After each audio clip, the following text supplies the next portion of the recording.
ወገኖች የሰው ልጅ ችግር እባካችሁ አሁንም ደጋግሜ ልንገራችሁ ባለፈው ይሄን ስናገር ነበር። የሰው ልጅ ችግር ቁሳቁስ አይደለም። የሰው ልጅ ችግር እንትን አይደለም። ይሄ እናንተ ችግር ብላችሁ የምትዘረዝሩት አይደለም። የሰው ልጅ ችግር ሞት ነው። ለዚህ ነው ሐዋርያው ጳውሎስ በኤፌሶን ምዕራፍ 2 ቁጥር 1 ላይ እንደዚህ ይላል፣ በበደላችሁና በኃጢአታችሁ ሙታን ነበራችሁ። በዚህ ዓለም እንዳለው ኑሮ በማይታዘዙት ልጆች ላይ በሚሰራው መንፈስ አለቃ በሆነው በአየር ላይ ስልጣን ባለው አለቃ ፈቃድ በፊት ተመላለሳችሁ። እኛም ሁላችን የሥጋችንና የልቦናችን ፈቃድ እያደረግን በሥጋችን ምኞት በፊት እንኖር ነበርን። ደግሞ ሁላችን ከፍጥረታችን የቁጣ ልጆች ነበርን። ከዛም የሚቀጥለው ቃል እንደሚፈቅድላችሁ ነገር ግን ይላል። እኔ ምን ብየዋለሁ? ታላቁ ነገር ግን ብየዋለሁ። ምክንያቱም ከላይ ያለውን ይሄን ሁሉ የሚያፈርስ ነገር ግን እግዚአብሔር በምህረቱ ባለጠጋ ስለሆነ ከወደደንም ከትልቅ ፍቅሩ የተነሳ በበደላችን እንኳን ሙታን ሳለን ከክርስቶስ ጋር ሕይወትን ሰጠን። ጸጋው በእምነት አድኗችኋልና በሚመጡት ዘመናት በክርስቶስ ኢየሱስ ለኛ ባለው ቸርነት ከሁሉ የሚበልጠውን የጸጋውን ባለጠግነት ያሳይ ዘንድ ከክርስቶስ ጋር ከእርሱ ጋር አስነሳን፣ ከእርሱም ጋር በሰማይ ስፍራ በቀኙ አስቀመጠ።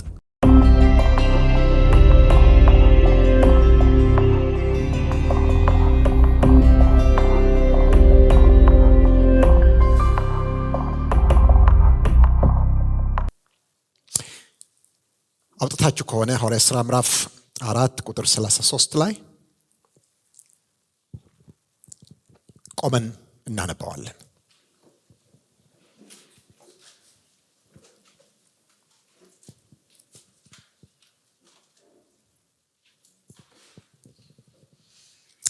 ሐዋርያትም የጌታን የኢየሱስ ክርስቶስን ትንሣኤ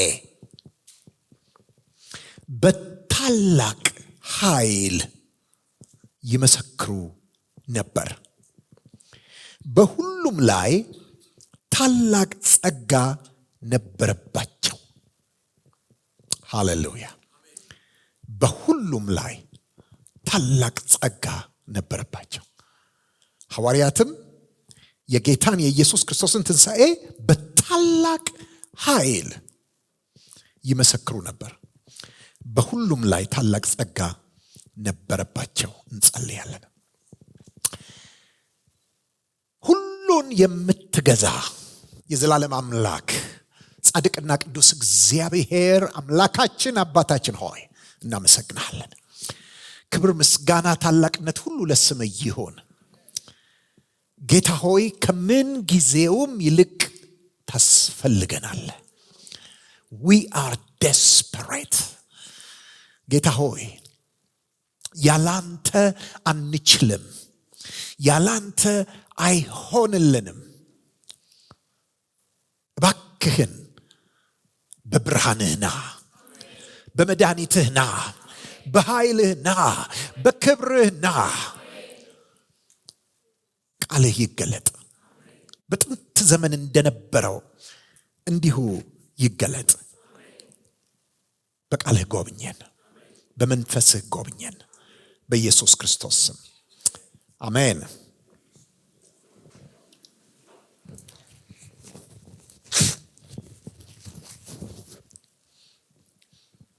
አንድ ልጅ ሆኜ መቼ እንደሆነ አላቅም፣ የት እንደሆነ አላቅም፣ ግን ልጅ ሆኜ የሰማሁት ታሪክ አለ። ይሄ ታሪክ በገጠሪቱ ኢትዮጵያ የነበረ ልምምድ ነው።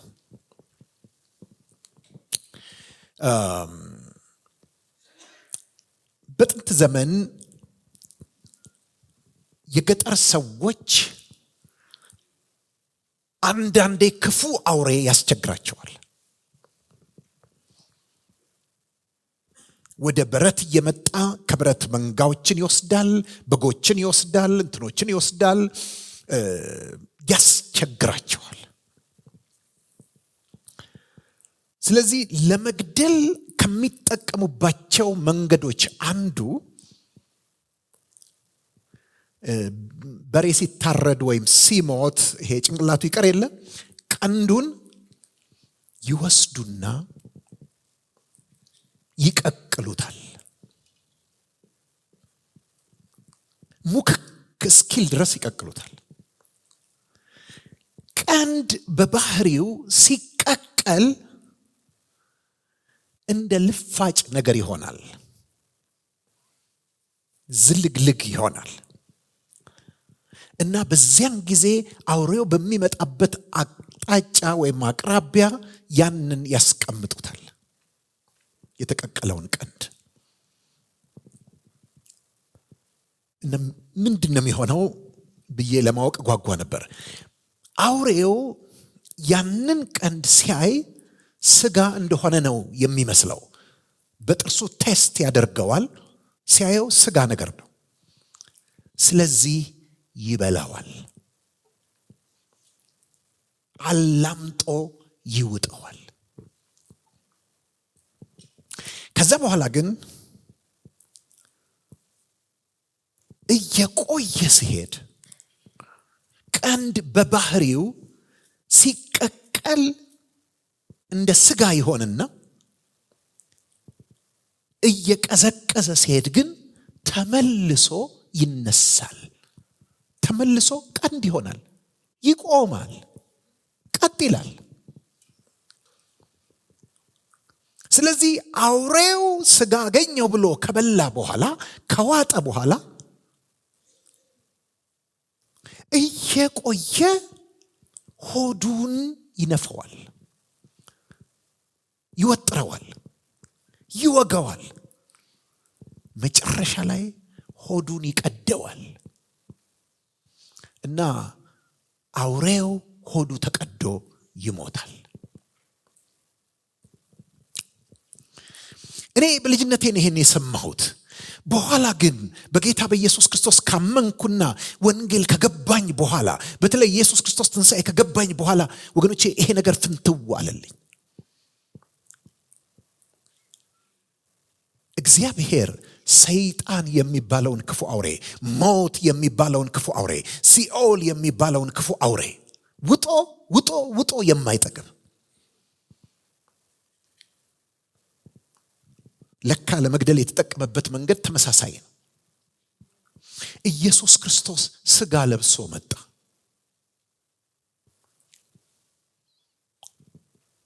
ደካማ መስሎ መጣ።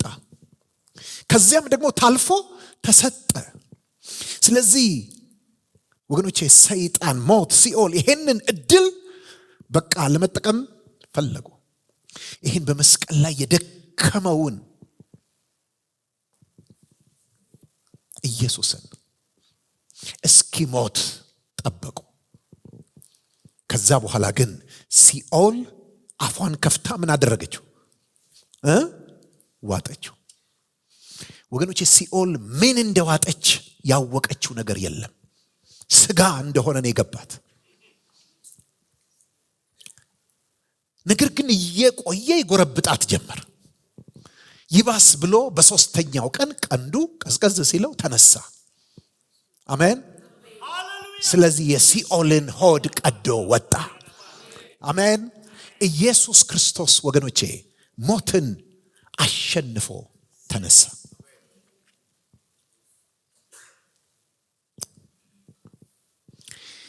ወገኖቼ ወንጌል ስለ ኢየሱስ ክርስቶስ ትንሣኤ ነው። አዎን ስለ መከራው ነው። አዎን በመስቀል ላይ ስለ መቸንከሩ ነው። አዎን ደሙን ስለ ማፍሰሱ ነው። ስለ መሞቱ ነው። ስለ መቀበሩ ነው። እነዚህ ሁሉ መንገዶች ናቸው። መዳረሻው ግን የምስራቹ ግን ግቡ ግን ምንድነው? ውጤቱ ካላችሁኝ ወገኖቼ ትንሣኤው ነው። ትንሣኤው ነው። ስሙኝ፣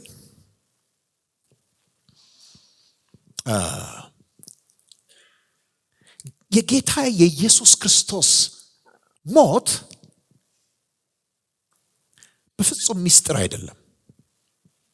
ገሃድ ነው፣ በአደባባይ ነው። እንዲያውም የሚገርማችሁ ነገር ያላስፈለገው ነገር ቢኖር ምስክር ነው። የሞቱ ምስክር አላስፈለገም። የሞቱ ምስክሮች የሉም። ታውቃላችሁ አይደል እንዴ? ኢየሱስ ክርስቶስ የሞቱ ምስክሮች አሉት? የሉትም። የምኑም ምስክሮች ነው ያሉት? የትንሣኤው ምስክሮች ናቸው ያሉት። ሞቱ ምን አላስፈልገውም? ምስክር አላስፈልገውም። ለምን? በፀሐይ ፊት ነው። በሰው ሁሉ ፊት ነው። ሁሉ ነው የሚያየው።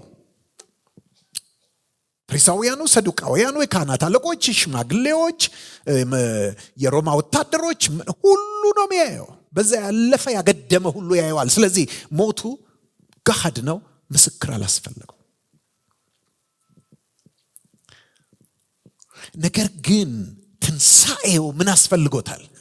ምስክር ስላስፈለገው ጌታ ኢየሱስ ክርስቶስ ገና አገልግሎቱን ሲጀምር በዮርዳኖስ ወንዝ በዮሐንስ እጅ ከተጠመቀ በኋላ አገልግሎቱን ሲጀምር መጀመሪያ ምንድን ነው ያደረገው? የትንሣኤው ምስክሮች እንዲሆኑ 12 ሰዎች መረጠ። ሃሌሉያ አሜን። እናንተ ምስክሮቼ ናችሁ አላቸው። ምክንያቱም ትንሣኤው ለዓለም አልተገለጠም።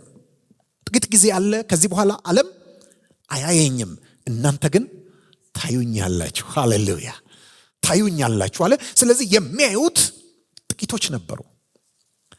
እነሱ ግን በደንብ እርግጠኞች እንዲሆኑ ስለፈለገ ከተነሳ በኋላ አንዴ አይደለም የታያቸው፣ አይደለም አያሌ ጊዜ ነው የታያቸው። ብዙ ጊዜ ነው። በየወንጌላቱ ላይ ስትመለከቱ ኢየሱስ ክርስቶስ ምን ያደርግ ነበር? በተለያየ ሁኔታ ይገለጥላቸው ነበር። አንዴ በኤማውስ መንገድ ሲሄዱ ይገለጥላቸው ነበር። አንዴ አይሁድን ፈርተው በራቸውን ዘግተው በተሰበሰቡበት ዘው ብሎ ገብቶ ሰላም ለእናንተ ይሁን ይላቸው ነበር። በጣም እርግጠኞች እንዲሆኑ ከመፈለጉ የተነሳ ምን አርጉ? ኑና ዳሱኝ፣ ጣታቸውን ምን አርጉ? አስገቡ። ለምን? ምክንያቱም ወንጌል ትንሣኤው ስለሆነ ወንጌልን እንዲሰብኩ የምስራቹን እንዲሰብኩ ደግሞ የተጠሩት እነዚህ ስለሆኑ ምስክሮቹ ስለሆኑ ነው። ወገኖች እኔ መጽሐፍ ቅዱሴን ገልጬ ስመለከት የማየው እውነት ሁሉ ከዘፍጥረት እስከ ራእይ ድረስ የኢየሱስ ክርስቶስ ትንሣኤ ነው። ወገኖቼ እኔ ትንሣኤን ስሰብክላችሁ ተዘጋጅቼ መጥቼ እንዳይመስላችሁ። ወይም ምን ማለቴ ነው? የሆነ ማስታወሻ ይዤ እንትን ተዘጋጅቼ እንትን ጽፌ ጥቅሶች ጽፌ ምናምን የምመጣ እንዳይመስላችሁ። በደም ቀዳይም በደም መልሴም የሚፈሰው እሱ ነው። አሜን። It's in my veins.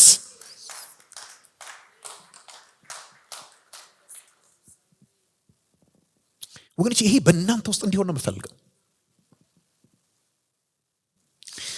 እኔ በጣም ብዙ መገለጦች ያሉኝ ብዙ ነገር የተገለጠልኝ ምናምን ሰው እንዳልመስላችሁ። እኔ የተገለጠልኝ አንድ ነገር ነው። እሱም ደግሞ የኢየሱስ ክርስቶስ ትንሣኤ ነው። የሚለውጣችሁ እሱ ነው። እንደገናም ደግሞ የምትሰብኩት የምትመሰክሩት እሱ ነው።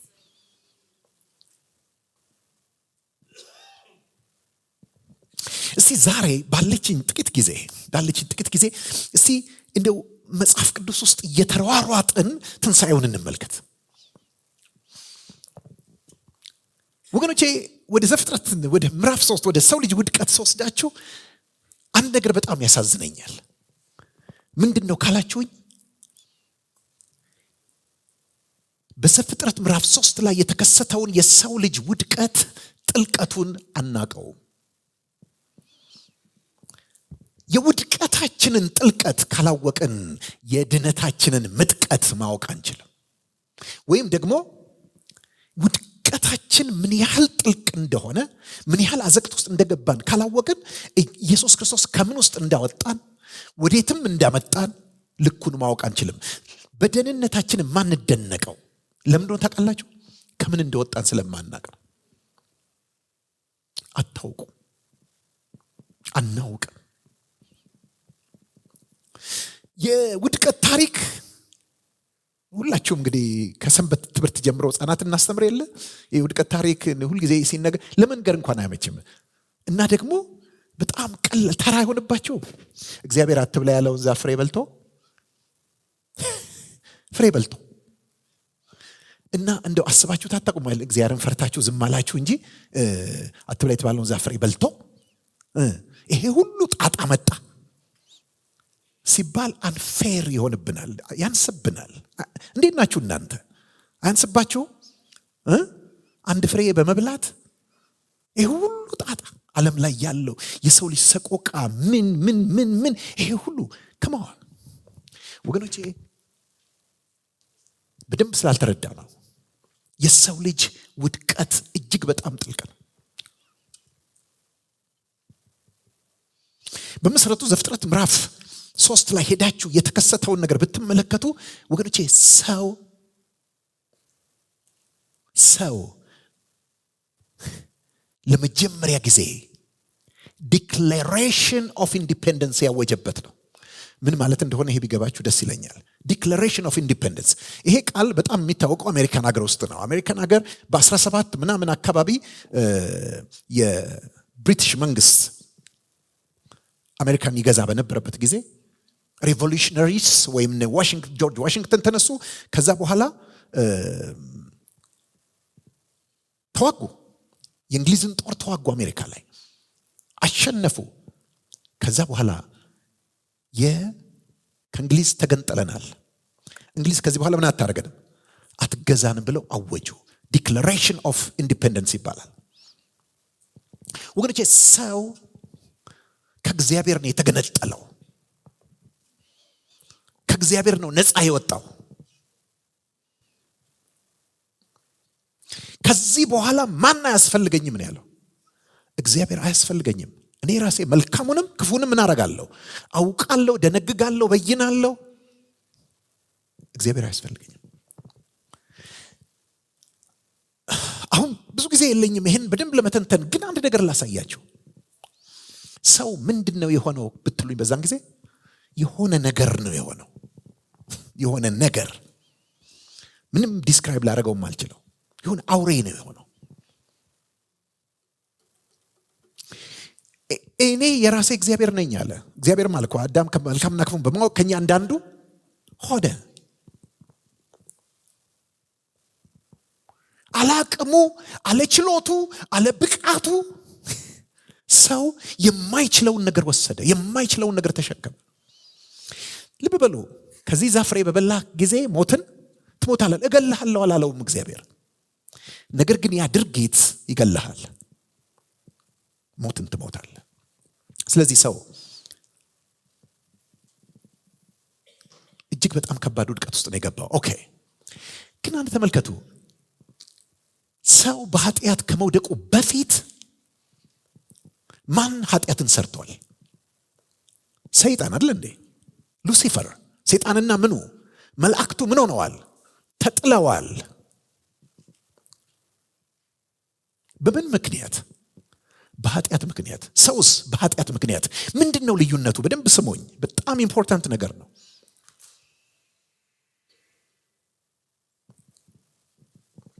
ወገኖቼ ሰይጣንና መላእክቱ አልወደቁ፣ ተጣሉ። የሰው ልጅ ወደቀ።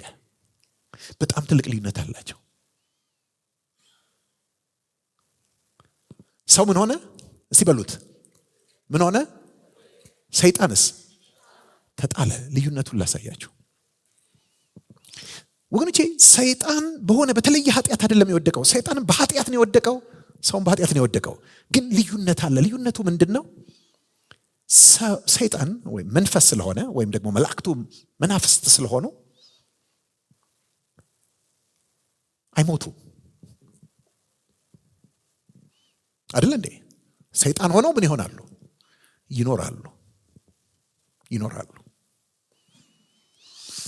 ወገኖቼ ዘፍጥረት ምዕራፍ 3ን ሳነብ አንድ ቃል በጣም ይገርመኛል፣ ይገባኛል። ጠሊቅ ነገር ነው፣ ግን በጣም እደነቃለሁ። ምን እንደሆነ ታውቃላችሁ? ዘፍጥረት ምዕራፍ 3 ቁጥር 22 እግዚአብሔር አምላክም አለ፣ እነሆ አዳም መልካምና ክፉን ለማወቅ ከኛ አንዳንዱ ሆነ። አሁንም እጁን እንዳይዘረጋ ደግሞም ከሕይወት ዛፍ ወስዶ እንዳይበላ ለዘላለምም ሕያው ሆኖ እንዳይኖር ስለዚህ እግዚአብሔር አምላክ ከኤደን ገነት አስወጣው። የተገኘባትን መሬት ያርስ ዘንድ አዳምን አስወጣው። ወደ ሕይወት ዛፍ የሚወስደውን መንገድ ለመጠበቅ ኪሩቤልንና የምትገለባበጥ የነበልባል ሰይፍን በኤደን ገነት ምስራቅ አስቀመጠ ይላል። ሚስትሪየስ ነው። በጣም ረቂቅ ነገር ነው። ግን ምን እንደሆነ ልንገራችሁ። እግዚአብሔር እዚህ ጋር ምን የማድረግ ነገር ነው? እንዳይበላ፣ ከዛስ ለዘላለም ሕያው ሆኖ እንዳይኖር አስወጣው። ከዛ በኋላ ደግሞ ወደዛ የሚወስደውን መንገድ አጠረው። በምን? በኪሩቤል መልአክ። አልበቃም፣ ያም በሚገለባበጥ ነበልባል ሰይፍ። ለምን? ወገኖቼ ልንገራችሁ፣ እግዚአብሔር አስደናቂ የሆነ የማዳን ስራ ነው የሰራው እዚህ ጋር። እግዚአብሔር አይኖቻችሁን ይክፈት። የማዳን ስራ እንዴት? ከምን?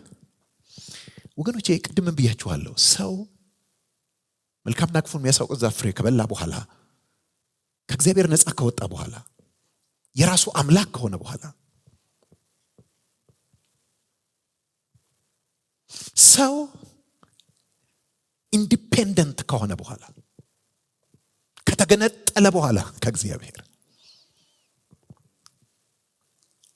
ምን እንደሆነ በቃላት ልገልጥላችሁ አልችልም። የሆነ ነገር ግን ሆኗል። የሆነ አውሬ፣ የሆነ ነገር። ስለዚህ እግዚአብሔር ምን አለ መሰላችሁ?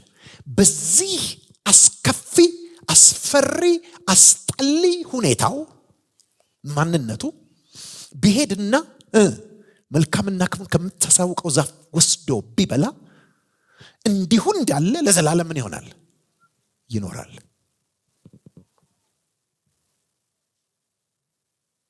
ከኒ ማጀን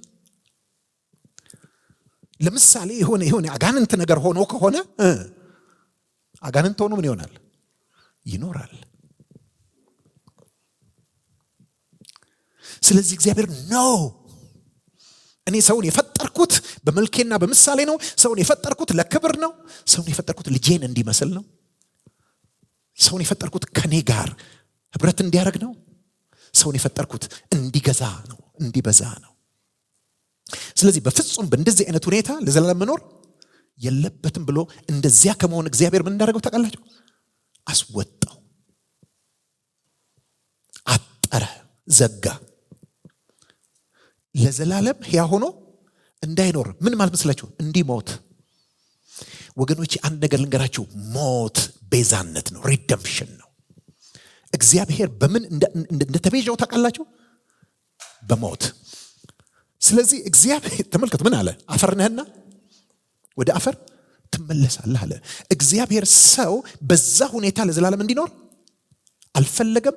ምን እንዲሆን ፈለገ? አይሰማኝም። እንዲሞት ፈለገ። እንዴ ለምንድን ነው እግዚአብሔር ሰው እንዲሞት የሚፈልገው? ወገኖቼ አንድ ነገሩን ተማምኖ ነው። ምክንያቱም እሱ ህይወትን የሚሰጥ መንፈስ ነው። አሜን። ምን እንደሚችል ስለሚያውቅ ነው። ማስነሳት እንደሚችል ስለሚያውቅ፣ የሞት መድኃኒት እንዳለው ስለሚያውቅ ነው። ሞትን ማሸነፍ የሚችል እንደሆነ ስለሚያውቅ ነው። ስለዚህ እግዚአብሔር እንደሚያስነሳው አስቦ ስለዚህ ሰው ምንም ይሆን ሆነ። ንገሩኝ፣ አይሰማኝም። አንድ ነገር ልንገራችሁ። ሁላችን እዚህ ያለን ወንጌል በተሰበከልን ጊዜ ጌታ ኢየሱስ ክርስቶስን የተቀበልንበት ቁጥር አንድ ምክንያት፣ ዋነኛ ምክንያት ምን እንደው ታውቃላችሁ? ስለምንሞት ነው። እንደምንሞት ስለምናውቅ። እንደምትሞቱ ማታውቁ ብትሆኑ ኖሮ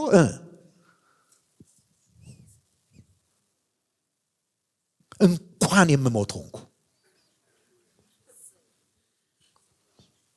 እንኳን ያን ጊዜ አልበላን።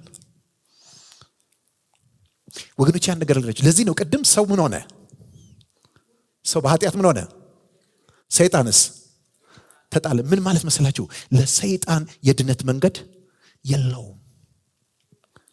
ለዚህ ነው የአብርሃምን ዘር ይዟል እንጂ የያዘው የመላእክትን አይደለም ይለናል ዕብራውያን ምዕራፍ 2 ላይ ስለ ኢየሱስ ክርስቶስ መምጣት። ምክንያቱም እንዲያውም አማርኛው አዲሱ መደበኛ ትርጉም ምን ይላል? ያዳነው የአብርሃምን ዘር ነው እንጂ የመላእክትን ዘር አይደለም ይላል። እግዚአብሔር የወደቁትን መላእክት ዘር የማዳን ሐሳብ የለውም። የማዳን ሐሳብ ያለው ለሰው ልጅ ነው። ሊያድነው ስላሰበ አስወጣው። ሊያድነው ስላሰበ ወደዛ የሚወስደው መንገድ ዘጋው።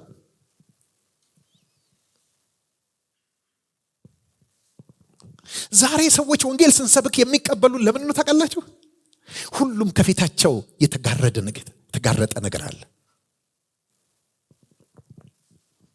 ትልቁም ትንሹም ሀብታሙም ድሃው የተማረው መሃይሙም ከተሜ ገጠሬው ሴቱ ወንዱ ሁሉም ሰው ከፊቱ ምን አለ? የሚዘጋበት ሞት አለ። ስለዚህ ወንጌል ስትሰብከው ይሰማሃል።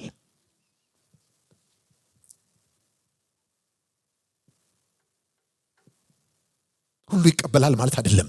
የተቀበሉትን ግን በነገራችን ላይ እግዚአብሔር ዓላማው ሰውን ሁሉ ያስነሳል። ፕሮግራም ተይዟል። ባይዘው ፕሮግራሙ እንደዚህ ነው። ሰው ሁሉ ምን ይሆናል? ይነሳል። በመቃብር ያሉት ሁሉ ድምጹን የሚሰሙበት ሰዓት ይመጣል። መልካም ያደረጉ ለሕይወት ትንሣኤ፣ ክፉም ያደረጉ ለፍርድ ትንሣኤ ይወጣሉና በዚህ አታድንቁ። ወገኖቼ የሚቀር የለም። እግዚአብሔር ሰውን ሁሉ የማስነሳት ፕላን አለው የለውም? ስለዚህ አቅሙን ተማምኖ ይህንን አደረገ። ግን ወደ ሕይወት ዛፍ እኮ የሚወስደውን መንገድ ዘግቶ ለማስቀረት አይደለም የእግዚአብሔር ዓላማ። ተዘግቶ እንዳልቀረ የምታውቁት ዮሐንስ ራእይ ምዕራፍ 22 ላይ ሄዳችሁ ስትመለከቱ ነው። ወደ ሕይወት ዛፍ ለመድረስ በደጆቿም ወደ አደባባዮቿ ለመግባት ልብሳቸውን የሚያጥቡ ብፁዓን ናቸው ይላል። ሃሌሉያ አሜን። ምን ማለት ነው? እግዚአብሔር በልጁ በኢየሱስ ክርስቶስ የመስቀል ስራ እሱን የሚያረካና የሰውን ልጅ ይሄን ሕይወት ለማግኘት የሚያበቃ ስራ ሰራ። ወገኖቼ መስቀል ላይ የተከናወነው ነገር ይሄ ነው። ኢየሱስ ክርስቶስ የፈጸመው ነገር ይሄ ነው። መስቀል ላይ ምንድነው ካላችሁኝ፣ ይሄንን በዚህ ኃጢአተኝነቱ፣ በዚህ አመፀኝነቱ፣ በዚህ እልከኝነቱ ከኤደን ገነት የወጣውን የሰውን ልጅ ተመልሶ መግባትና ከሕይወት ዛፍ ፍሬ ወስዶ መብላት የሚችልበትን ብቁ የሚያደርገውን ስራ ሰራ።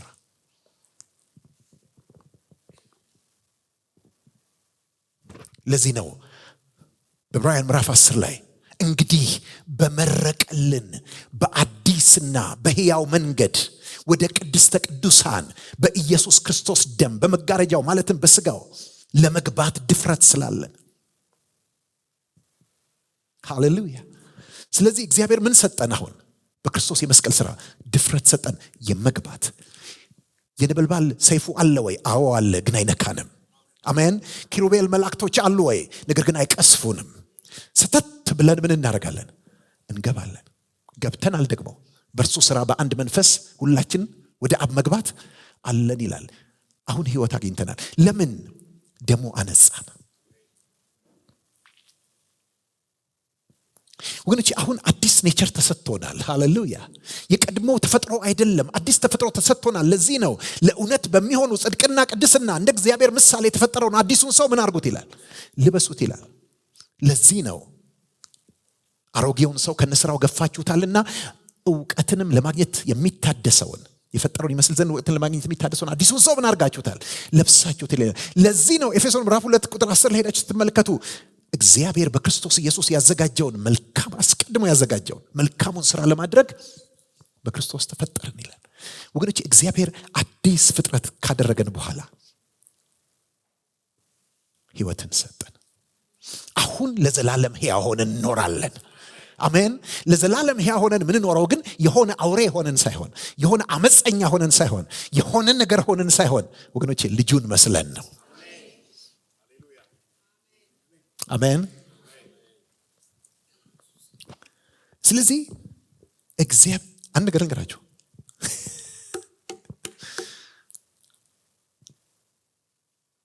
እግዚአብሔር ሰው እንዲሞት የፈቀደው ሊያስነሳው እንደሚችል ስለሚያውቅ ነው። ወንጂ የመጽሐፍ ቅዱስ መልእክት በሙሉ ኪዳናቱን በሙሉ ብሉይ አዲስ ኤቭሪቲንግ ብትመለከቱ የሚነግራችሁ ስለ ትንሣኤ ነው። ለምሳሌ ልንገራችሁ። ከዚህ ቀጥሎ የምናገኘው ታሪክ የኖህ ታሪክ ነው። ምንድነው በኖህ ዘመን የሆነው? በኖህ ዘመን የሆነው እግዚአብሔር ሰው ሁሉ መንገዱን ስላበላሸ፣ ሐሳቡም የተበላሸ ስለነበረ እግዚአብሔር ከምድር ላይ ስጋ ለባሽን ሁሉ ምን አደርጋለሁ? አጠፋለሁ አለ። ኖህ በእግዚአብሔር ፊት ሞገስን አገኘ። ስለዚህ እግዚአብሔር መርከብ እንዲሰራ አዘዘው። መርከብ ሰራ። ስንት ጊዜ ፈጀበት? 120 ዓመት መርከብ ሰራ። ከዛ በኋላ ሕያዋን ፍጥረታትን ሁሉ ጥንድ ጥንድ ሆነው እንዲገቡ አደረገ። ምንድነው የሆነው ካላችሁኝ፣ የሆነው የሰማይ መስኮቶች ምን ሆኑ? ተከፈቱ፣ የምድርም ቀላያት ተነደሉ ይላል። ውሃ ከታችም ከላይም መጣ። የሆነው ይሄ ነው። ውሃው ሲመጣ እኩል ውጭ ያሉትም ሰዎች ላይ ለ120 ዓመት እንዲገቡ የተለመኑትና እምቢ ያሉትም ሰዎች ላይ መርከቡም ላይ ምን እያደረገ ነው? እኩል ነው የሚወርደው። እኩል ነው የሚወርደው። ነገር ግን ውጭ ያሉትን ሰዎች ሁሉ እየጨመረ ሲሄድ ምን እያደረጋቸው? እየዋጣቸው ሄደ። ጣሩ ከፍ ያለ ቦታ ላይ ለመውጣት ሞከሩ፣ ግን ውሃው እያሸነፈ ሄደ። ስለዚህ ሁሉም ሰመጡ። ወገኖቼ ያው ውሃ መርከቡ ላይ ይወርድ የነበረ ውሃ ከተወሰነ ደረጃ በኋላ መርከቧን ምን አረጋት? አነሳት። ሃሌሉያ! ምን አደረጋት? መርከቧን አነሳት። ማንሳት ብቻ አይደለም፣ ውሃው በጨመረ ቁጥር ውሃውን በምድር ላይ አሸነፈ ይላል እንዴ? ተራሮችም ሁሉ በውሃው ምን ሆኑ ይላል? ተሸፈኑ ይላል። ስለዚህ ውሃው መርከቡን ምን አደረገ? ማንሳት ብቻ ሳይሆን ከፍ ከፍ ከፍ አደረገ ወደ ላይ። ከዛ በኋላ ውሃው ሲቆም ሆን ብሎ በምን ትክክል ነበር መርከቢቱ እየወረደች የነበረችው? በአራራት ተራራ። ስለዚህ አራራት ተራራ ጫፍ ላይ መርከቢቷን አድርሶ ውሃው ምን ሆነ? ተመለሰ፣ ከምድርም ላይ ጠፋ። ምንድነው እግዚአብሔር በዚህ ስራው ሊያሳይ የፈለገው? ሐዋርያው ጴጥሮስ በአንደኛ ጴጥሮስ ምዕራፍ 3 ቁጥር 18 ጀምሮ በጣም የሚገርም ነገር ይናገራል። ምንድነው የሚያደርገው? ይሄንን እውነት ያብራራዋል። አንደኛ ጴጥሮስ ምዕራፍ 3 ከቁጥር 18 ጀምሮ ላንብብላችሁ። ክርስቶስ ደግሞ ወደ እግዚአብሔር እንዲያቀርበን እርሱ ጻድቅ ሆኖ ስለ አመፀኞች አንድ ጊዜ በኃጢአት ምክንያት ሞተዋልና በስጋ ሞተ፣ በመንፈስ ግን ሕያው ሆነ። በእርሱም ደግሞ ሄዶ በወህኒ ለነበሩት ነፍሳት ሰበከላቸው። ጥቂቶች ማለት 8 ነፍስ በውሃ የዳኑበት መርከብ ሲዘጋጅ የእግዚአብሔር ትዕግስት በኖህ ዘመን በቆየ ጊዜ ቀድሞ አልታዘዙ። እዚህ ጋር ስሙኝ። ጥቂቶች ማለት 8 ነፍስ በውሃ የዳኑበት። እስቲ ሁላችሁም ድምጻችሁን አውጥታችሁ ይሄን በሉት። በውሃ የዳኑበት። አንዴ ድገሙት። ኦኬ፣ ልጠይቃችሁ፣ ይሄ ውሃ የምን ውሃ ነው? ጮክ በሏ። ኖ እዚህ ጋር አሁን ስናነበው የመዳን ውሃ። እስቲ የመዳን ውሃ በሉ። ቆይ እኛ ግን አናቅም። ስሙ ዘፍጥረት ምዕራፍ 6 ጀምሮ ስሙ ምንድን ነበር? የጥፋት ውሃ ነው። እዚህ ጋር ግን ጴጥሮስ ምን ብሎ ይጠራዋል? የመዳን ውሃ ብሎ ይጠራዋል። አዎ ውሃው የጥፋት ውሃም ነው፣ የመዳን ውሃ ነው።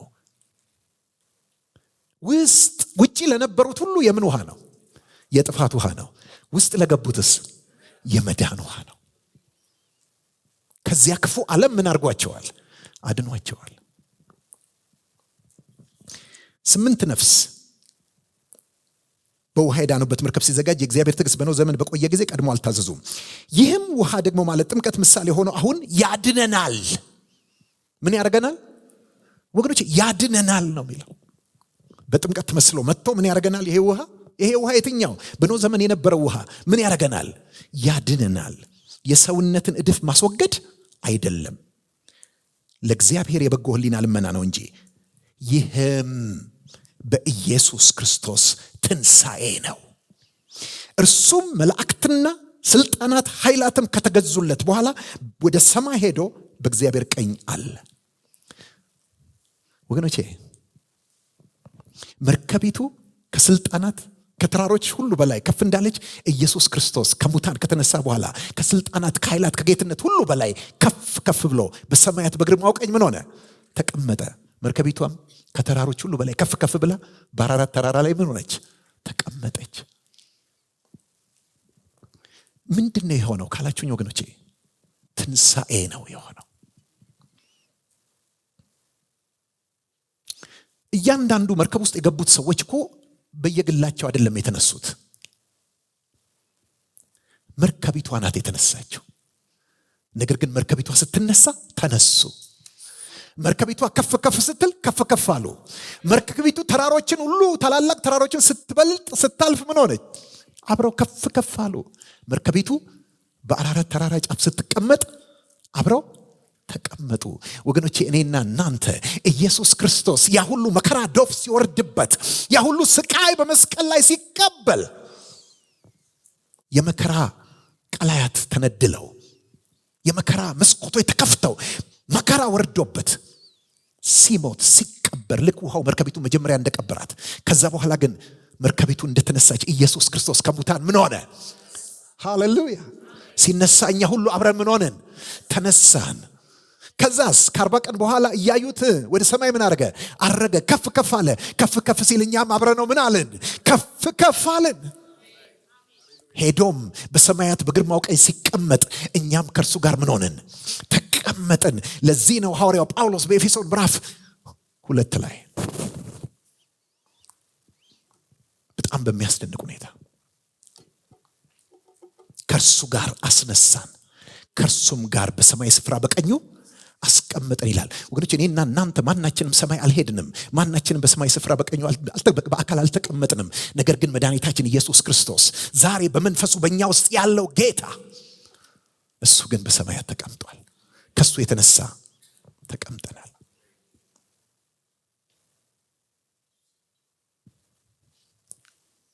ወገኖች የሰው ልጅ ችግር እባካችሁ አሁንም ደጋግሜ ልንገራችሁ። ባለፈው ይሄን ስናገር ነበር። የሰው ልጅ ችግር ቁሳቁስ አይደለም። የሰው ልጅ ችግር እንትን አይደለም። ይሄ እናንተ ችግር ብላችሁ ምዘረዝሩት አይደለም። የሰው ልጅ ችግር ሞት ነው። ለዚህ ነው ሐዋርያው ጳውሎስ በኤፌሶን ምዕራፍ 2 ቁጥር 1 ላይ እንደዚህ ይላል፣ በበደላችሁና በኃጢአታችሁ ሙታን ነበራችሁ፣ በዚህ ዓለም እንዳለው ኑሮ በማይታዘዙት ልጆች ላይ በሚሰራው መንፈስ አለቃ በሆነው በአየር ላይ ስልጣን ባለው አለቃ ፈቃድ በፊት ተመላለሳችሁ።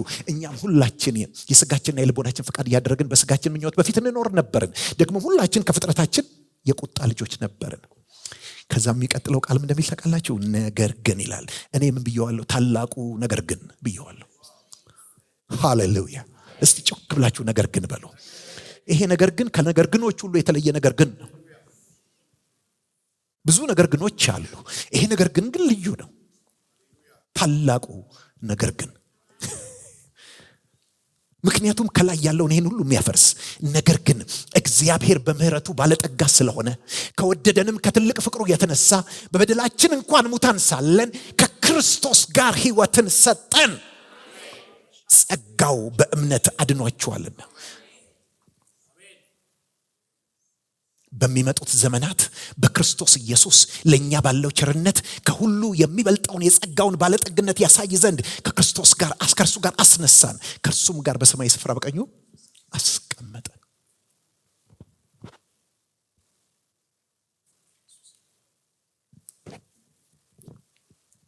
ይህ ብቻ አይደለም። ወደ ሌላ ኮቨናንት ልውሰዳችሁ፣ ቶሎ ልውሰዳችሁ። ዛሬ መጽሐፍ ቅዱስ ውስጥ የምንሮጠው በደንብ ከግራ ከቀኝ ከፊት ከኋላ እግዚአብሔር ለ400 ዓመታት በግብፅ ምድር በባርነት በጽኑ ባርነት የተገዙትን የእስራኤልን ልጆች ነፃ ሊያወጣ በተነሳ ጊዜ ከዛ ከባርነት ቤት ከእቶን እሳት አድኖ ለአባቶቻችሁ ሰጣቸዋለሁ ብሎ ወደ ማለላቸው ምድር ማርና ወተት ወደምታፈሰው ካፈሯ ወርቅና መዳብ ወደሚማሳው እግዚአብሔር ዓመቱን ሙሉ ወደሚጎበኛት ተራሮችና ሸለቆች ወዳሉባት ወደዛች ምድር ሊያገባቸው ሲመጣ እግዚአብሔር ምን እንዳደረገ ታውቃላችሁ? አንድ እረኛ የራሱ ያልሆኑትን ያማቱን በጎች እየነዳ እየጠበቀ በሚጓዝበት ጊዜ ተራራ ላይ ኮሬ በሚባል ተራራ ነው አንድ ነገር አየ። ምንድን ነው ያየው? ቁጥቋጦ። ወገኖቼ ምድረ በዳ ተራራው በሙሉ ምንድን ነው? ቁጥቋጦ ነው። ቁጥቋጦ በቁጥቋጦ ነው። እዛ አካባቢ በጎቹ ፍየሎቹ ምናምን የሚመቻቸው ለመሰላችሁ ትልልቅ ዛፍ አይደለም ያለው። እዛ ላይ እየወጡ አይደለም፣ ቁጥቋጦ ነው። የሚበሉት ነገር የሚቀጥፉት ነገር እዛው ነው ያለው። አጫጭር ነው ቁጥቋጦ። ስለዚህ ለሙሴ ቁጥቋጦ ድንቅ ነገር አይደለም፣ አዲስ ነገር አይደለም። በፍጹም ቁጥቋጦ አያይም። ነገር ግን ምን አየ? ቁጥቋጦ ሲነድ፣ ነገር ግን ሳይቃጠል አየ። የሚገርም ነገር ነው። ቁጥቋጦ ምን ሲሆን? ሲነድ። ምን ማለት? እሳት እየነደደብን ነው፣ ግን ምን አልሆነም? አይቃጠልም። ኖ this is not normal ማለት ጭስ የለም፣ ያየዋል ካሁን ከሰለ አመድ ሆነ ሲል አይቃጠልም። ኖ ይህን ነገር ማየት አለብኝ ብሎ ለማየት ጠጋ ብሎ ለማየት ሲራመድ እግዚአብሔር ከቁጥቋጦስ ምን አለው? ሙሴ ሙሴ አለው። እነሆኝ አለው። የቆምክበት ስፍራ የተቀደሰ ነውና ጫማ ከእግርህ አውልቅ። ሙሴም ወደ እግዚአብሔር ያይ ዘንድ ፈርቶ ነበርና ፊቱን ሸፈነ። ያን ጊዜ እኔ የአባቶች አምላክ፣ የአብርሃም አምላክ፣ የይስሐቅ አምላክ፣ የያዕቆብ አምላክ ነኝ። ሃሌሉያ። ምንድነው እግዚአብሔር እዛ ጋር የተናገረው? ስሙኝ። ኔቸር ቁጥቋጦ የሚባል ተፈጥሮ አለ አይደል እንዴ? ደግሞም እሳት የሚባል ባህሪ አለ፣ ተፈጥሮ አለ። የእሳት ባህሪ አለ፣ የቁጥቋጦ ባህሪ አለ። ምንድነው የሚታወቀው? እሳት ቁጥቋጦን ምን ያደርጋል? ይበላል። ኮንሱም ነው የሚያደርገው፣ ዲስትሮይ ነው የሚያደርገው፣ ያጠፋዋል። ይህ በጣም የሚታወቅ ነገር ነው። በነገራችን ላይ ወገኖቼ እሳት የማይበላው ነገር አለ? እኔ እኮ እግዚአብሔር እሳት ነው ሲል መጽሐፍ ቅዱስ የሚባላ እሳት ያው ብሎ ሲል ማለት በደንብ ነው የሚገባኝ። ምክንያቱም እሳት የማይበላው ነገር የለም። ጊዜ አንዳንዱ ላይ ሊፈጅበት ይችላል፣ ሁሉንም ነገር ግን ይበላል እሳት።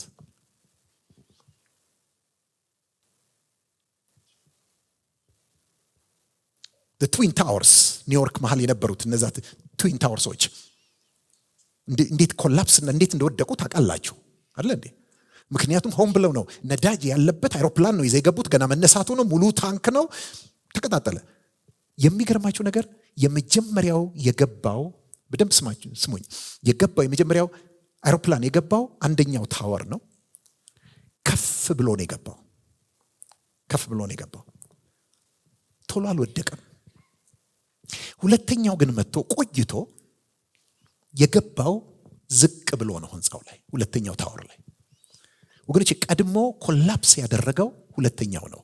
ለምን ካላችሁኝ በሚገባበት ጊዜና በሚነድበት ጊዜ ውስጥ የነበሩትን ህንፃውን የያዙትን ብረቶች እሳቱ ምን አደረጋቸው? በላቸው። ያን ጊዜ ዝቅ ብሎ ስለሆነ ክብደቱ ከፍተኛ ስለሆነ ቶሎ ሰመጠ። የሆነው ነገር ምንድነው ካላችሁኝ እነዛን ብርቱ የሆኑትን ብረቶች ማዕዘኖች በጣም ያን ወደ 90 ምናምን 100 ምናምን የሚሆን ፎቅ የሚሸከሙትን አቀለጣቸው እሳቱ። እሳት ሁሉን ይበላል አይደለም ቁጥቋጦ። ምንድነው እግዚአብሔር እየተናገረ ያለው? የሥጋ ተፈጥሮ አለ። ይሄ የለበስ ነው አይደል እንዴ? እንዴት ዲሊኬት ነው፣ እንዴት ስስ ነው ወገኖች፣ እንዴት በጥቂቱ ነገር የሚጎዳ ነው። በጣም በጥቂቱ። ነገር ግን አንድ ቀን አለ እግዚአብሔር ምን አደርጋለሁ አለ? የመለኮትን ህይወት፣ የትንሣኤን ህይወት በዚህ ሥጋ ላይ እንዲያድር አደርጋለሁ። አያጠፋውም፣ ያለመልመዋል። አሜን ወገኖቼ። የሚነድ ግን የማይቃጠል ቁጥቋጦ ስታዩ የምታዩት ምንድነው ታውቃላችሁ? ትንሣኤን ነው። እንዴት ካላችሁኝ ጌታ ኢየሱስ ክርስቶስ አንድ ቀን ሰዱቃውያን የሚባሉ ሴክት፣ አንድ ቡድን ለየት የሚያደርጋቸው ምንድነው? ትንሣኤ ሙታን የለም መንፈስም የለም ብለው የሚያምኑ ናቸው። መጡና አንድ ታሪክ ይዘው ነው የመጡበት፣ ተሰብስበው ነው የመጡበት። አገኘነው ብለው ነው የመጡት ሊያጠምዱት። ምክንያቱም በጣም በእስራኤል የታወቀ ታሪክ ነው። ያ ታሪክ ምንድነው? አንድ ልጅ ለምሳሌ 5 ወንድማማቾች ቢኖሩ ትልቅየው ሚስት አግብቶ ሳይወልድ ልጅ ዘር ሳይተካ ቢሞት ምንድነው የሚሆነው? የሚቀጥለው ልጅ ማግባት አለበት። ይሄ በዛ በጣም የታወቀ ታሪክ ነው፣ ልምምድ ነው። ያኛውስ ቢሞት የሚቀጥለው ያግባ፣ ያኛውስ ቢሞት የሚቀጥለው ያግባ ይላል። ዘር ይተካ ይላል። ይሄ ባህል ነው፣ ልማድ ነው፣ የሚታወቅ ነው። እና ታሪክ ሰሩና አንድ ሰው ነበረ፣ ልጆች ነበሩት፣ 5 ልጆች። አንዲት ሴት አገባ፣ የመጀመሪያው ወለደ፣ አገባ፣ አልወለደም። ስለዚህ ምንድን ነው የሆነው? ወንድሙ አገባት፣ ወንድሙ አገባ፣ ከማንም አልወለደችም።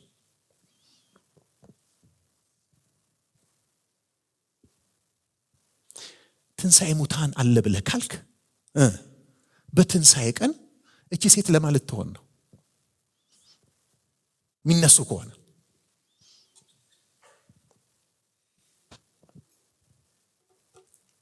ያን ጊዜ ጌታ ኢየሱስ ምን አላቸው? መጽሐፍትንና የእግዚአብሔርን ኃይል አታውቁምና ትስታላችሁ ካለ በኋላ ስለ ሙታን ትንሣኤ ግን እግዚአብሔር ለሙሴ በኮሬብ ተራራ ላይ ያለውን አልሰማችሁምን? ስለ ሙታን ትንሣኤ። ስለዚህ እግዚአብሔር ስለ ሙታን ትንሣኤ የተናገረው የት ነው ማለት ነው? በኮሬብ ተራራ በቁጥቋጦ ሰዓት ላይ ነው። ስለ ምንድን ነው ያስተማረው? ስለ ትንሣኤ ነው ያስተማረው።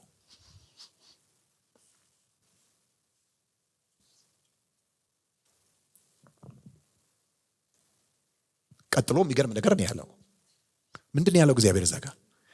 እኔ የአብርሃም የይስሐቅ የያዕቆብ አምላክ በሉት እስቲ ባካችሁ። ምንድን ነው ያለው? የአብርሃም የይስሐቅ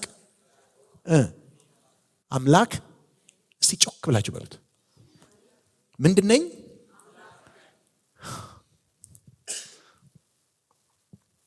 ወገኖቼ እኛ ብዙ ለቅሶችን አስተናግደን እናውቃለን አይደል እንዴ? ሰው ልክ ከሞተ በኋላ ከ2 ሰዓት ከ3 ሰዓት በኋላ ብትመጡ ምንድን ነው የሚባለው? ሬሳ ነው የሚባለው።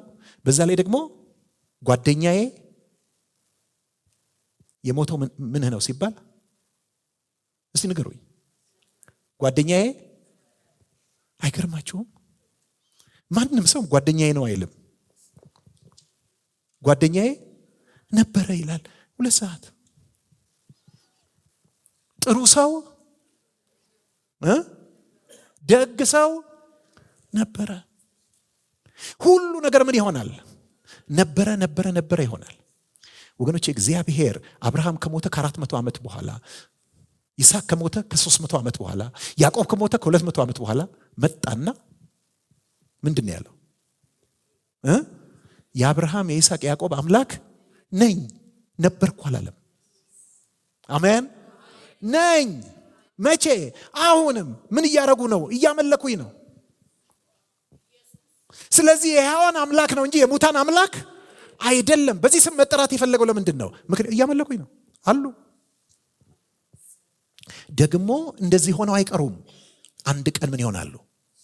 ይነሳሉ።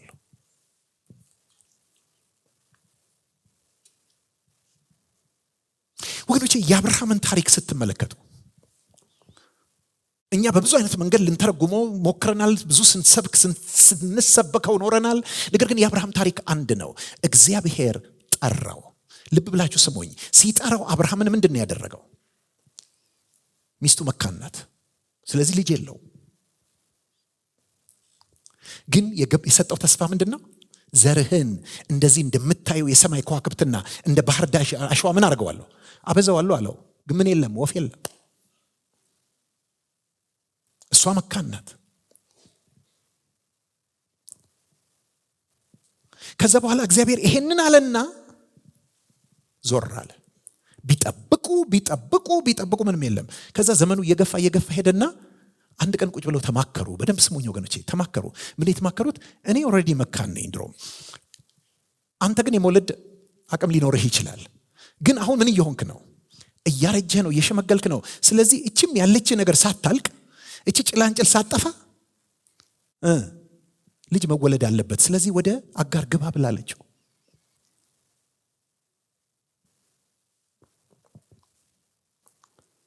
እግዚአብሔር ግን ይጠብቅ ነበር።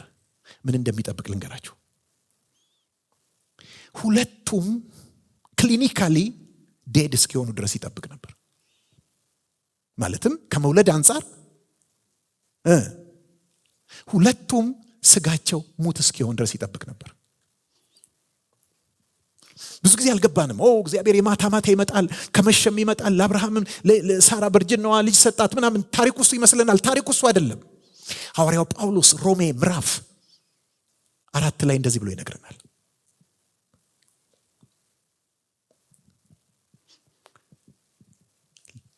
ዘርህን እንዲሁ አደረግኩት ተብሎ እንደተጻፈ ተስፋ ባልሆነው ጊዜ የብዙ አሕዛብ አባት እንዲሆን ምን ይዞ አመነ? ተስፋን ይዞ አመነ። እርሱም ለብዙ አሕዛብ አባት አደረጉ ተብሎ እንደተጻፈ ለሙታን ሕይወትን በሚሰጥ የሌለውንም እንዳለ አድርጎ በሚጠራ ባመነበት በአምላክ ፊት የሁላችን አባት ነው። ልብ በሉ ወገኖቼ፣ እግዚአብሔር ማንም ሰው በፈለገው መንገድ ሊያምነው አይችልም። እግዚአብሔር እንደፈለግከው እንድታምነው እንደፈለግከው እንድታምኚው አይፈቅድም። እግዚአብሔር የሚቀበለውና የሚያጸድቀው እምነት፣ እግዚአብሔር የሚያከብረው እምነት፣ እግዚአብሔር ጽድቅን የሚያጎናጽፈው እምነት አንድ እምነት ነው። ምን ብለን ስናምን ነው እግዚአብሔር ጽድቅን የሚሰጠው? እግዚአብሔር ለሙታን ሕይወትን የሚሰጥ የሌሉትንም የሞቱትንም እንዳለ አድርገው ምን የሚያደርግ የሚጠራ አምላክ መሆኑን ስናቅ ነው። ስለዚህ አብርሃም ያመነው ምንድን ነው? ለሙታን ሕይወትን በሚሰጥ የሌለውንም እንዳለ አድርጎ በሚጠራ ባመነበት በአምላክ ፊት የሁላችን አባት ነው። ዘርህ እንዲሁ ሊሆን ነው እንደተባለ ተስፋ ባልሆነው ጊዜ ብዙ አሕዛብ አባት እንዲሆን ተስፋ ይዞ አመነ። 100 ዓመትም ሽማግሌ ስለሆነ እንደ ምውት የሆነውን የራሱን ስጋና የሳራን ማህፀን ሙት መሆኑን በእምነቱ ሳይደክም ተመለከተ። ለእግዚአብሔርም ክብርን እየሰጠ የሰጠውን ተስፋ ሊፈጽም እንዲችል አጥብቆ እየተረዳ በእምነቱ በረታ እንጂ ባለማመን ምክንያት በእግዚአብሔር የተስፋ ቃል አልተጠራጠረም። ልብ ብላችሁ ስሙ። እግዚአብሔር ምንድን ነበር የሚፈልገው? አብርሃም ከመውለድ አንጻር ምን መሆኑ እስኪረጋገጥ ሙት መሆኑ፣ ሳራ ከመውለድ አንጻር ሙት መሆኗ እስኪረጋገጥ ድረስ ይጠብቅ ነበር። ይሄን ነበር የሚፈልግ። ከዛ አንድ ደረጃ ላይ ደረሱ፣ ሆኑ፣ ሁለቱም እንደ ሙት ሆኑ። ከዛ ሲያልቅ ሲረጋገጥ እግዚአብሔር መጣ። ሃሌሉያ አሜን። እግዚአብሔር መጣና ምንድን ያላቸው? በሚቀጥለው ዓመት በዚህ ጊዜ ጎበኛችኋለሁ፣ ከሳራ ወንድ ልጅ ትወልዳለህ አለው። መቼስ እግዚአብሔር ተራ በተራ አስቋቸዋል።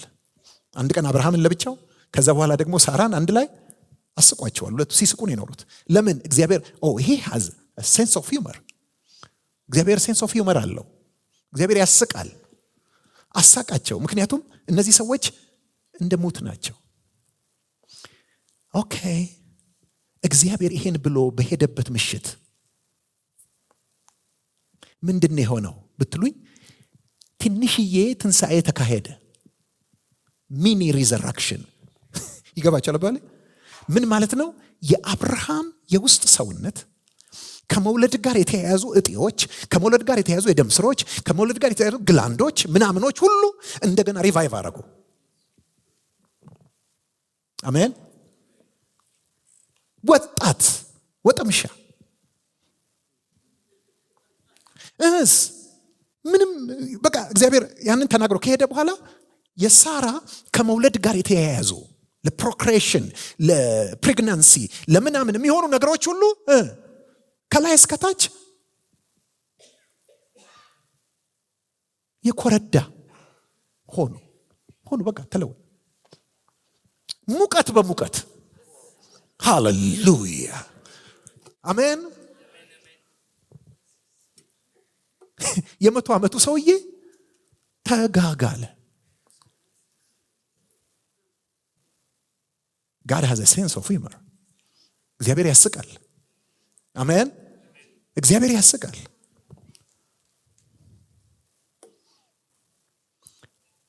ከዛ ምንድን የሆነው? ጸነሰች።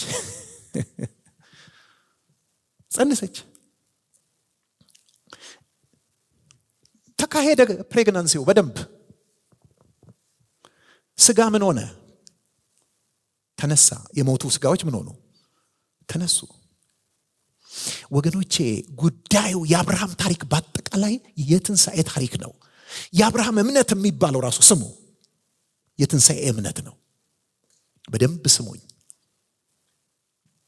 እንዴት አወቅ ካላችሁኝ፣ ለምሳሌ እግዚአብሔር ለ25 ዓመታት አብርሃምን ቁጭ አድርጎ ቀጥቅጦ ያስተማረው ነገር አንድ ሰብጀክት ነበር። ምን የሚባል እምነት? የምን እምነት? እግዚአብሔር ሙታንን ያስነሳል።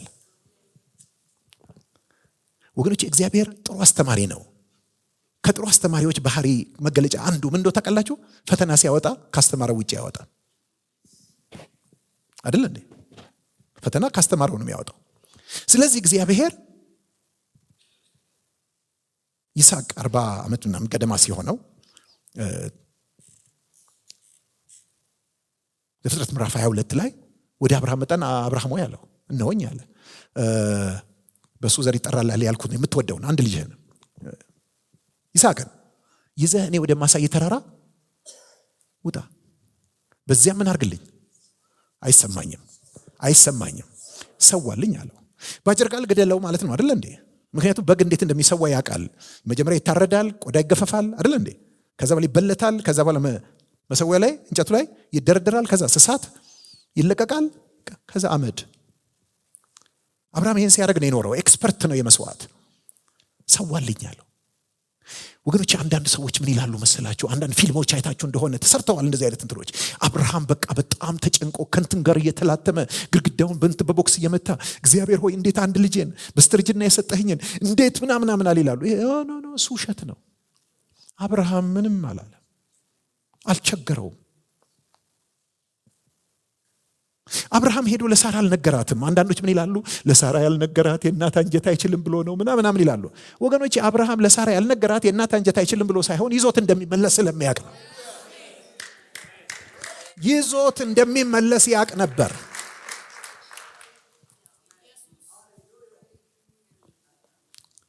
ለምን እንዴ?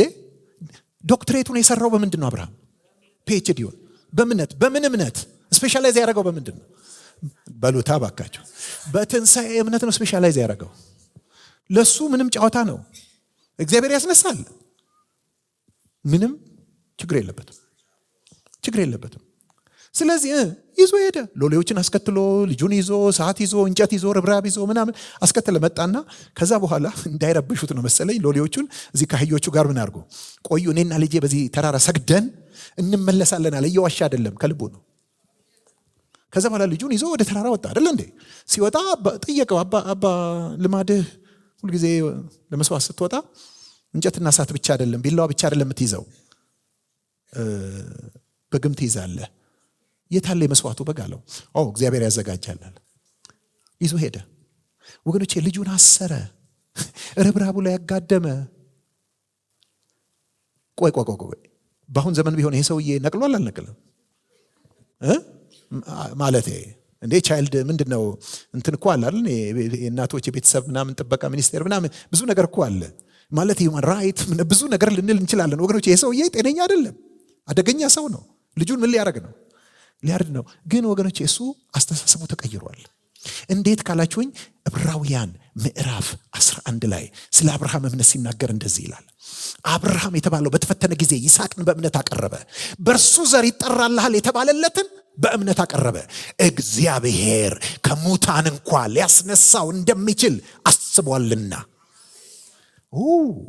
ወገኖቼ የአእምሮ መታደስ ማለት ይሄ ነው። መለወጥ ማለት ይሄ ነው። እሱ የሚያስበው እንዴት ነው? እኔ ምን አደርገዋለሁ? አርደዋለሁ። ከዛ በኋላ ቁጭ ብዬ እጠብቃለሁ እስኪያስነሳው።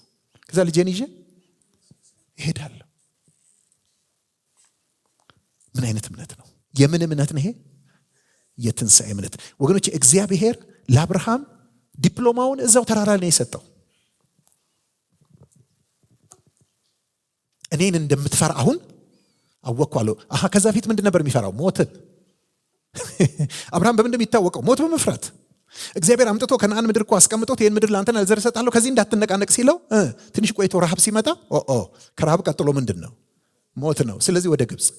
ችግሩ ምንድን ነው? እዛ ግብፅ መግቢያው ላይ ማጠበቀው ሞት። ከዛ የሸሸው ለምን? ሚስቱ ቆንጆ ናት። ስለዚህ ለእሷ ብለው ምን ያደርጉታል? ይገሉታል። መዋሸት ነበረበት። እንዲሁ ምን ሲሸሽ የኖረ ሰው ነው። ምን ሲፈራ የኖረ ሰው ነው። አሁን ግን ከዛ ነፃ ወጥቶ በሞት ይቀልዳል። ለምን? የትንሣኤውን ጌታ ስላወቀ። ወገኖቼ እግዚአብሔር የሚቀበለውና የሚያጸድቀው እምነት የትንሣኤ እምነት መሆኑን የምታውቁት ምን እንደሚል ታውቃላችሁ? ለእግዚአብሔርም ክብርን እየሰጠ የሰጠውን ተስፋ ሊፈጽም እንዲችል አጥብቆ እየተረዳ በእምነቱ በረታ እንጂ ባለማመን ምክንያት በእግዚአብሔር ተስፋ ቃል አልተጠራጠረም። ስለዚህም ጽድቅ ሆኖ ምን ስላመነ ነው ጽድቅ ሆኖ የተቆጠረለት? እግዚአብሔር ሙታንን ያስነሳል ብሎ ስላመነ ምን ሆኖ ተቆጠረለት? ነገር ግን ይላል ቀጥሎ ተቆጠረለት የሚለው ቃል ስለ እርሱ ብቻ የተጻፈ አይደለም። ነገር ግን ስለ በደላችን ታልፎ የተሰጠውን እኛንም ስለ ማጽደቅ ከሙታን የተነሳውን ኢየሱስ ክርስቶስን ከሙታን ባስነሳው በርሱ ለምናምን ለእኛም ይቆጠርልን ዘንድ አለው። ሃሌሉያ። ስሙኝ ወገኖቼ፣ አንድ ሰው ወንጌል ሰብካችሁለት ኢየሱስ ክርስቶስ ለኃጢአት ሞቷል፣ ተቀብሯል፣ በሶስተኛው ቀን ሞትን አሸንፎ ተነስቷል። እግዚአብሔር ኢየሱስን ከሙታን ምን አድርጎታል? አስነስቶታል ብላ ስትሰብከው አሜን ብሎ ከተቀበለ ይው አውቶማቲካሊ ያ ቅድም ኃጢአተኛ የነበረው ሰውዬ ተተኩሶ የአብርሃም እምነት ላይ ደርሷል። አሜን። የማምነት አለው፣ አሁን የአብርሃም እምነት አለው። ስለዚህ እግዚአብሔር ምን የመቁጠር ኃላፊነት አለበት? ጽድቅ። ዋው!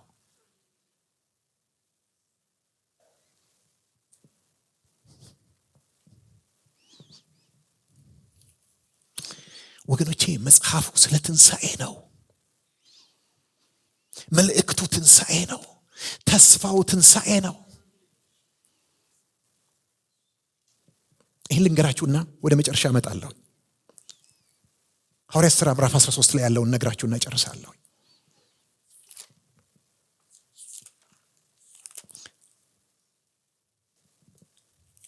ወገኖቼ ልንገራችሁ፣ አንፎርቹኔትሊ ለዓመታት ስንሰማ ይኖር ነው። ይሄ ትውልድ ሲሰማ ይኖረው ብዙ ስለ ፌዝ ተሰብኳል አይደለ?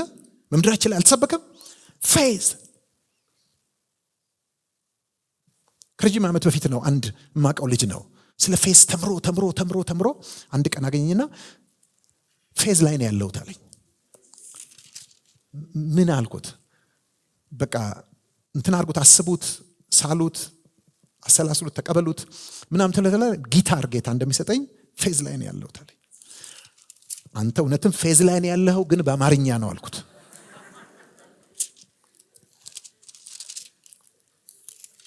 ወገኖቼ እግዚአብሔር የሚለው እምነት ይሄ እምነት ነው። ይሄን ነግሬያችሁ ነው መጨረሻው። እስቲ መጽሐፍ ቅዱሳችሁን ሐዋርያት ሥራ ምዕራፍ 13 ላይ አንድ ያውጡልኝ፣ ለመጨረሻ አውጡልኝ፣ ለመጨረሻ ቁጥር 32 ጀምሮ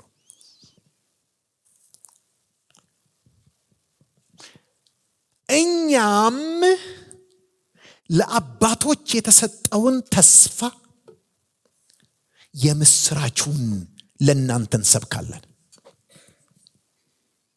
ይህን ተስፋ እግዚአብሔር በሁለተኛው መዝሙር ደግሞ አንተ ልጄ ነህ እኔ ዛሬ ወለድሁህ ተብሎ እንደተጻፈ ኢየሱስን አስነስቶ ለእኛ ለልጆቻቸው ፈጽሟልና። በደም ስሞኝ ምን እንደሚል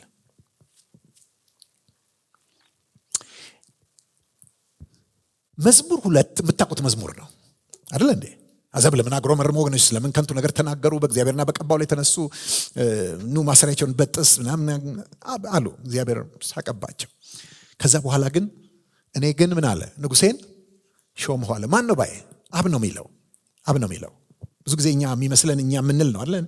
ንጉሴን ሾምኩ ስንል ነው። አብ ነው የሚለው ዛጋ። እኔ ግን እናንተ ነገስታት ምን እያደረጋችሁ ነው? እየተንጫጫችሁ ነው አይደል እንዴ? እኔ ግን ንጉሴን ምን አረኩኝ?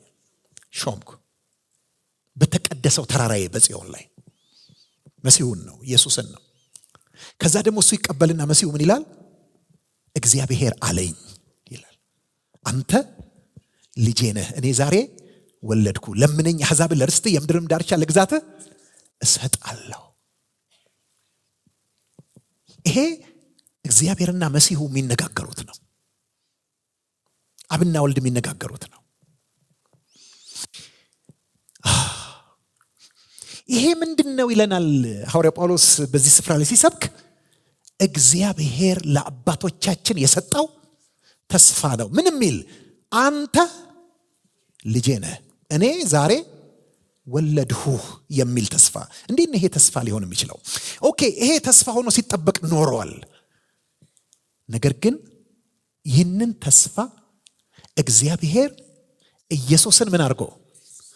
እባካችሁ በሉት እስቲ ከኋላም ያላችሁ፣ ኢየሱስን ምን አድርጎ? አስነስቶ ለኛ ለልጆቻቸው ፈጽሞልናል። አሜን። ተመልከቱ፣ አባቶች የደረሳቸው ምኑ ነው? ተስፋው ነው። ሲጠብቁት ነው የኖሩት። ለኛ ግን ምኑን የደረሰን? ፍጻሜው ነው፣ የምስራቹ ነው። እንዴት አድርጎ ነው እግዚአብሔር ይሄ አንተ ልጄ ነህ እኔ ዛሬ ወለድኩ የሚለውን ተስፋ እንዴት አድርጎ ነው የፈጸመው? ኢየሱስን አስነስቶ። እንዴት ነው ይሄ ተስፋ ሊሆን የሚችለው? ምክንያቱ ልንገራቸው፣ በደምብ ስሙኝ። አንድ ሰው ልጁን አንተ ልጄ ነህ እኔ ዛሬ ወልጄሃለሁ ማለት ይችላል? ይችላል ወይ? አይችልም። ልጁ የሆነው ምን ስላደረገው ነው? ስለወለደው ነው አይደል እንዴ? ስለዚህ አስቀድሞ ስለወለደው ምን ሆኗል? ልጁ ሆኗል እንጂ ዛሬ ሊወልደው አይችልም። ምን ማለት ነው? አንተ ልጄ ነህ እኔ ዛሬ ወለድኩ ማለት። ባካችሁ አስቡት።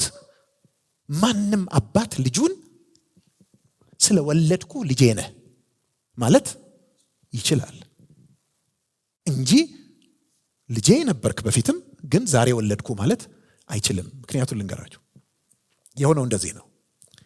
ኢየሱስ ክርስቶስ በስጋ ወደ ምድር ከመምጣቱ በፊት የማ ልጅ ነው? መልሱልኝ። የማ ልጅ ነው?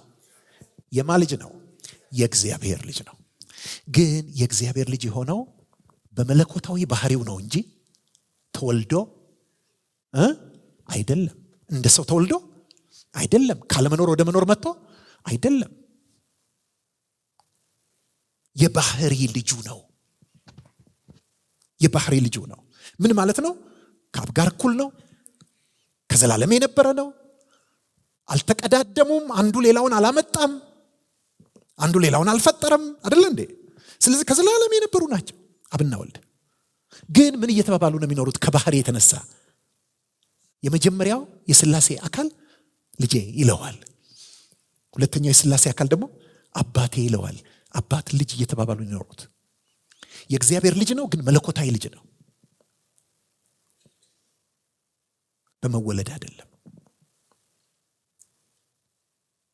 ቢጋትን በት ናት ቦርን ይላል ኒቂያ እምነት መግለጫ። ቢጋትን በት ናት ቦርን አልተወለደም ኢየሱስ ክርስቶስ በዘላለም ውስጥ።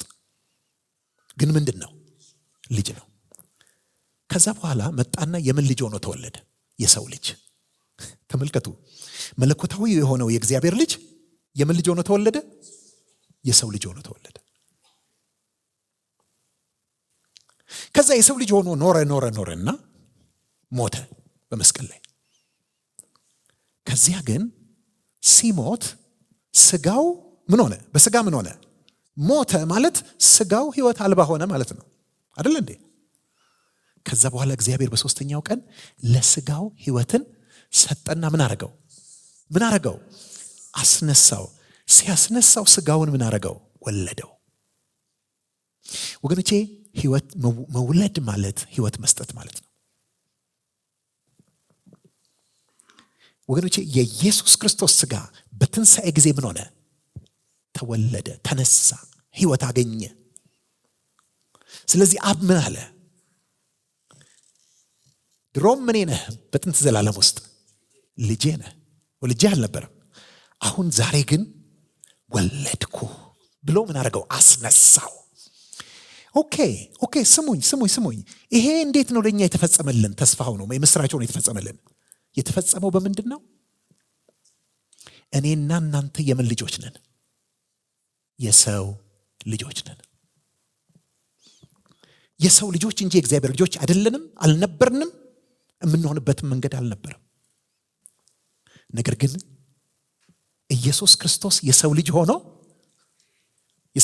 ሆኖ ሞቶ ምን ሆነ?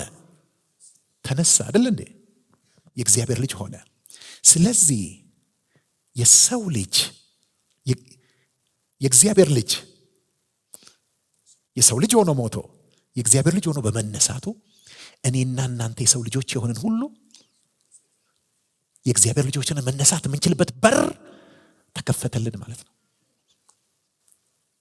ይሄ ተስፋ የተፈጸመው በዚህ መንገድ ነው።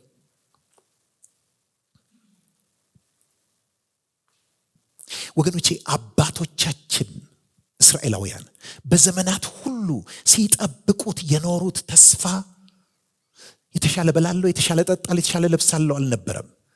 ትንሣኤ አለ ብለው ሲጠብቁ ነበር። አሜን። ትንሣኤ አለ ብለው ሲጠብቁ ነበር። አለኝታ ነበራቸው። ወገኖቼ እኔና እናንተም በመንፈስ ተነስተናል። ሃሌሉያ አሜን። ባመንን ጊዜ በምንድን ነው የተነሳ ነው? በመንፈስ። አንድ ቀን ወደፊት ደግሞ በስጋ ምን እንሆናለን? እንነሳለን። የመለኮትን ህይወት እንካፈላለን። ወገኖቼ የትኛውም ወንጌል ሰውን ሊያመጣው አይችልም፣ ሊያድነው አይችልም። የትኛውም ወንጌል ሰውን ሊማርከው አይችልም። ነገር ግን ሰዎችን በእውነት የሚያድን ወንጌል የትንሣኤ ወንጌል ነው። ሲጀምር ይህንን ብዬ ልጨርስ። ምን ያህል የትንሣኤ አማኞች ነን? ወገኖቼ የትንሣኤ አማኝነት ስለ ወደፊት ነገር ማመን አይደለም፣ የአሁን ጉዳይ ነው። አሜን። የአሁን ጉዳይ ነው።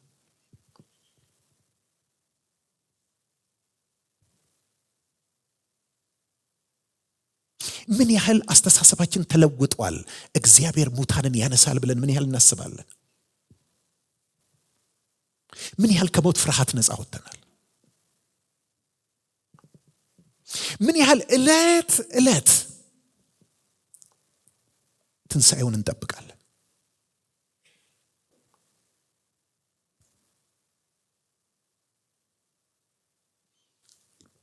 ወገኖቼ የኢየሱስ ክርስቶስ ትንሣኤ ወደፊት ታላቅ ትንሣኤ እንዳለ፣ የትንሣኤ መከር እንዳለ ማረጋገጫ ነው። እርሱንም ከሙታን አስነስቶ ሁሉን አረጋግጧል ይላል ሐዋርያት ሥራ ምዕራፍ 17 ላይ። ስለዚህ ይሄን ልበልና አላቁም። ሮሜ ምዕራፍ 8 ቁጥር 9 ላይ ቁጥር 9 እና 10 እንደዚህ ይላል። ክርስቶስ በእናንተ ዘንድ ቢሆን ስጋችሁ በኃጢአት ምክንያት የሞተ ነው፣ መንፈሳችሁ ግን በጽድቅ ምክንያት ሕያው ነው። አሜን። መቼ? አሁን ክርስቶስ በእናንተ ውስጥ ቢኖር። እስቲ ክርስቶስ በእኔ ውስጥ አለ የምትሉ። ስለዚህ ምንም እንኳን ስጋችሁ በኃጢአት ምክንያት ሙት ቢሆንም መንፈሳችሁ ግን በጽድቅ ምክንያት ሕያው ነው። ክርስቶስንም ከሙታን ያስነሳው እርሱ በእናንተ ውስጥ በሚኖር በመንፈሱ አንድ ቀን ለሚሞት ሰውነታችሁ ሕይወትን ይሰጠዋል።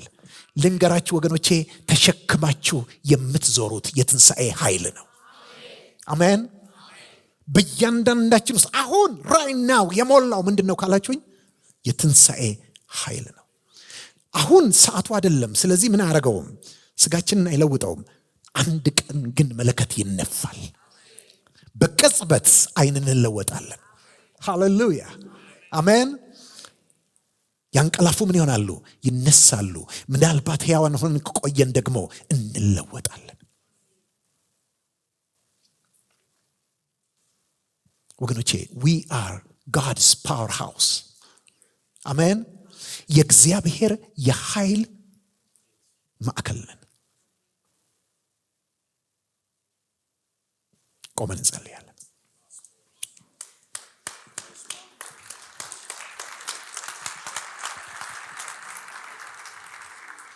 ቆመን እንጸልያለን።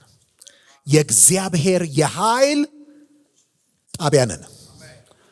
ሃሌሉያ። እስቲ እጆቻችንን እናንሳና የእግዚአብሔር የኃይል ጣቢያ ነን በሉ እስቲ። ድገሙት ወገኖቼ።